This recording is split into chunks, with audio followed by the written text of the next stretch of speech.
Cancer Healer Center, a new beginning. Right, next breaking కూడా తెలంగాణ నుంచే.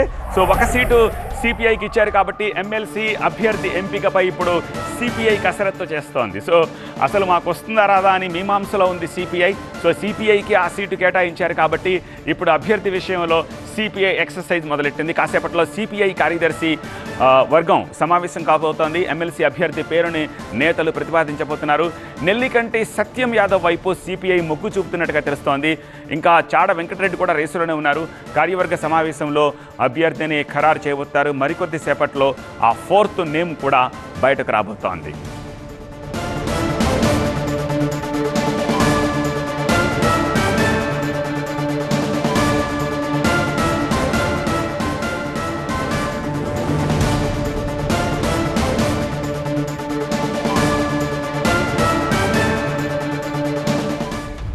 Okay, దీనికి సంబంధించిన లేటెస్ట్ అప్డేట్స్ అందించేందుకు మా ప్రతినిధి ప్రభాకర్ ప్రస్తుతం మనకి న్యూస్ రూమ్ నుంచి లైవ్లో సిద్ధంగా ఉన్నారు. ప్రభాకర్, లిస్ట్ అయితే వచ్చేసింది. Any surprises Prabhakar? Prabhakar Prabhakar are you able to hear me? No, not at all. Okay, so 4 స్థానాలకు సంబంధించిన క్లారిటీ వచ్చింది. But the thing is CPI నుంచి ఎవరు వస్తున్నారు అనేది మాత్రం ఇంకా డేటా లేదు. అయితే 2 పేర్లు, నెల్లికంటి సత్యం యాదవ్ అండ్ చాడ వెంకటరెడ్డి. చాడ వెంకటరెడ్డి చాలా సీనియర్ నేత. సో నేను చెప్తున్నా,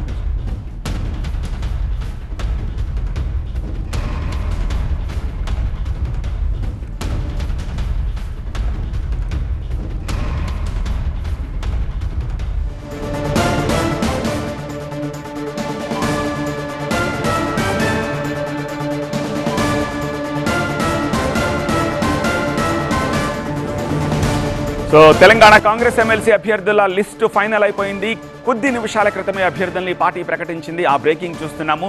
తెలంగాణ కాంగ్రెస్ ఎమ్మెల్సీ అభ్యర్థులుగా అద్దంకి దయాకర్, శంకర్ నాయక్, విజయశాంతిలను ఖరారు చేసింది అధిష్టానం పిసిసి. సో ఒక స్థానం సిపిఐకి కేటాయిస్తామని ముందు నుంచి చెప్తూ వచ్చారు. సో ఆ స్థానాన్ని సిపిఐకే కేటాయించారు. ఎమ్మెల్సీ సీటు కోసం కాంగ్రెస్లో చాలామంది నేతలు ప్రయత్నాలు చేశారు.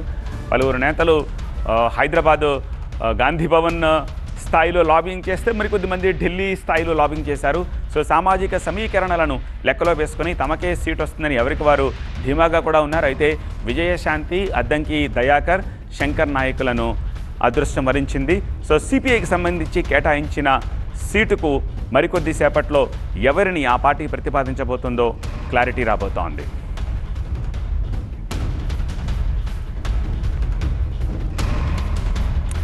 ఆల్రైట్, మా ప్రతినిధి ప్రభాకర్ తిరిగి కాంటాక్ట్లోకి వచ్చారు. ప్రభాకర్, ఏంటి ఏవైనా సర్ప్రైజెస్ ఉన్నాయా ఇందులో, ఆర్ ఎక్స్పెక్టెడ్ అయినా? అండ్ ఎంఐఎంకి ఇస్తారు రాబోయే ఎన్నికలను దృష్టిలో పెట్టుకుని అని అనుకుంటూ వచ్చారు ఒక వర్గం. సో కానీ సిపిఐకే ముందు ఇచ్చిన మాట ప్రకారమే ఇచ్చినట్టున్నారు. సో ఓవరాల్గా ఏం జరిగింది? ద బిగ్గెస్ట్ సర్ప్రైజ్ విజయశాంతి అని చెప్పొచ్చు. అసలు విజయశాంతిది ఎక్కడ కూడా లిస్ట్లో కాదు కదా, ప్రాబబుల్స్లో కూడా పేరు లేదు, అసలు ఎక్కడ డిస్కషన్స్లో కూడా లేదు. మనం ఎన్నిసార్లు మాట్లాడుకున్నా కూడా ఎప్పుడు విజయశాంతి ప్రస్తావన కూడా లేదు.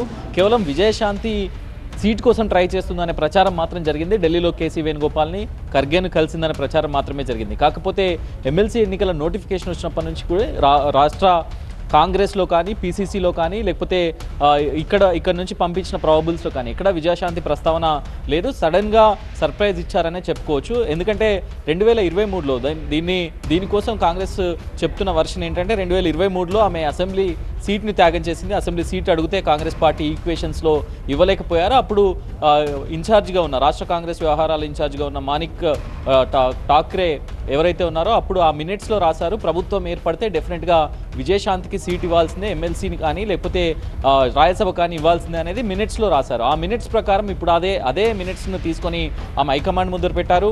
ఆ హైకమాండ్ కూడా దానికి కన్విన్స్ అయింది. అందుకే బీసీ+ మహిళా కోటాలోనే విజయశాంతి పేరును పిక్ చేసుకున్నారు అనేది అయితే ప్రచారం జరుగుతుంది. కాంగ్రెస్లో ఇదొక పెద్ద సర్ప్రైజ్గానే చెప్పొచ్చు. చాలామంది ఎక్స్పెక్ట్ చేశారు ఆ సీట్ కోసం. చాలామంది మహిళల ప్రాబబుల్స్ కూడా రివ్యూ జరిగాయి. కాకపోతే ఫైనల్గా విజయశాంతి పేరు రావడం అనేది చాలా సర్ప్రైజింగ్ అని చెప్పొచ్చు. ఇక అద్దంకి దయాకర్ విషయానికి వస్తే మనం చాలాసార్లు చెప్పుకున్నాం, అద్దంకి దయాకర్ డిజర్వ్ అనేది కాంగ్రెస్ పార్టీతో పాటుగా మిగతా వాళ్ళు కూడా అద్దంకి దయాకర్కు రావాలని కోరుకున్నారు. ఎందుకంటే చాలా లాస్ట్ టైం ఎమ్మెల్యే సీట్ను త్యాగం చేశారు. 2 సార్లు కూడా కేవలం 2000 ఓట్ల తేడాతో ఓడిపోయారు.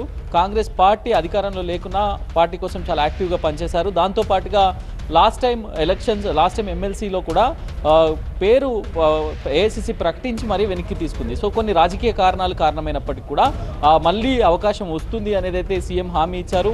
మొదటి నుంచి కూడా కాంగ్రెస్ పార్టీకి అధికార ప్రతినిధిగా చాలా గట్టిగా నిలబడ్డారు. సో ఈ నేపథ్యంలోనే అద్దంకి దయాకర్ని కాంగ్రెస్ పార్టీ పిక్ చేసుకుంది. ఇది ముందు నుంచి ఊహించిన పేరే, ఎక్స్పెక్టెడ్ నేమ్ ఇది. ఇక శంకర్ నాయక్ విషయానికి వస్తే ఎస్సీ ఎస్టీ బీసీ అనుకున్నప్పుడు ఓసీ రావాల్సి ఉంది. అది సిపిఐ కోటాలోకి వెళ్ళింది. సిపిఐకి ఇచ్చిన పొత్తులో అప్పుడు మునుగోడు సీట్ త్యాగం చేస్తే ఎమ్మెల్సీ ఇస్తామని చెప్పారు. ఆ ప్రామిస్ పరంగానే డి రాజా కేసీ వేణుగోపాల్ని ఖర్గేని కలిసినప్పుడు చాలా స్పష్టంగా చెప్పారు. యాక్చువల్గా అయితే దీన్ని గవర్నర్ కోటాకి షిఫ్ట్ చేద్దామని అనుకున్నారు. కాకపోతే ఈక్వేషన్ సెట్ కాలేదు. సిపిఐ పట్టుకొని కూర్చుంది. బుజ్జగించే ప్రయత్నం చేసినప్పటికీ కూడా ఎక్కడ అది కన్విన్స్ కాలేదు. ఈ సిపిఐకి ఇవ్వకపోతే ఎంఐఎం కానీ లేకపోతే ఎవరైనా మైనార్టీ అభ్యర్థి కానీ లేకపోతే ఓసీ కోటాకి అకామిడేట్ చేద్దాం అనుకున్నారు. సో ఆ ఈక్వేషన్ కూడా సెట్ కాలేదు. ఫైనల్గా శంకర్ నాయక్ ఆదిలాబాద్ జిల్లాకు చెందిన వ్యక్తి, నల్గొండ జిల్లాకు చెందిన వ్యక్తి ఉత్తమ్ కుమార్ రెడ్డికి చాలా సన్నిహిత నేతగా చెప్తారు. డీసీసీ ప్రెసిడెంట్గా కూడా ప్రస్తుతం ఉన్నారు. సో అతనికి ఇప్పుడు ఎస్టీ కోటాలో ఎమ్మెల్సీ సీట్ను కేటాయించారు. సో మొత్తానికైతే కొంత ఎక్సర్సైజ్ అయితే బలంగానే చేశారు. కాకపోతే ఇక్కడ బీసీ ఈక్వేషన్లో మాత్రం బీసీ ప్లస్ మహిళ ఉంటుందని విజయశాంతిని తీసుకొచ్చి పెట్టారు. మిగతా అంతా SC expected, ST expected. CPI maybe ప్రిపేర్డ్గా లేనట్టుంది ఈ పేరును ప్రకటించడానికి. సో రేపే నామినేట్ చేయాలి, ఎలాగో వాళ్ళకే ఇస్తున్నామని చెప్పిన సందర్భంలో 2 పేర్లు, నెల్లికంటి పేరు అండ్ చాడా వెంకటరెడ్డి పేరు వినిపిస్తుందని చెప్పేసి చెప్తూ ఉన్నారు. సో వీళ్ళిద్దరిలో ఎవరికి ఎక్కువ ప్రాబబిలిటీ ఉంది రావడానికి? ఆర్ ఎనీ సర్ప్రైజెస్ అక్కడి నుంచి కూడా ఏదైనా?